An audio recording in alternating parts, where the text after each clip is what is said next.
I36F caught my husband 37M sending money to old friends for sexual advances. I36F came home one day and it was obvious my husband 37M had been drinking. He said he had a stressful day. A short time later I got a text from one of my friends that said he offered her money and said that he would not mind being sketchy with her.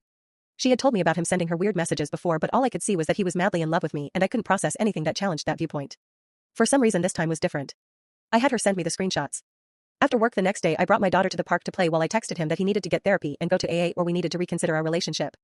He went to an AA meeting that night and made an appointment to go to therapy. I also had us get Life 360 app and check the messages on his phone. Anything incriminating had been deleted. I asked him if he texted anyone else and he got silent, no response. I told him I could find out and that he owes me and everyone he texted inappropriate stuff to an apology. I messaged a couple of our mutual friends and they hadn't gotten any messages from him. Finally, a couple weeks later I decided to check his finance app on his phone and he had been using the credit card that was only in his name to send girls money. There were transactions as far back as last October. Many were for small amounts, 10 to 15, but a handful were for hundreds of dollars. When I confronted him about them he said it was for porn. I told him I do not like having to find out on my own about this stuff and asked him if there was anything else he was hiding. He gave me one more name of someone he had texted and said he used to use a video website.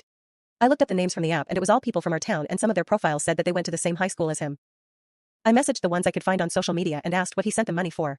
One girl said she was in between jobs and needed some money for rent, that was it. Another said it was for sexual advances, and the third didn't respond. I was gung-ho on trying to work it out, especially since he has continued to go to AA and therapy, even got a sponsor. After today though I'm not sure. I took the day off work, we went on a road trip and I tried to talk about our relationship with him. I asked him what he liked about me sexually and it took him a while to respond and he only said one brief thing that sounded more like he was just trying to find something to say, which somehow made me feel more gutted than anything else that has happened.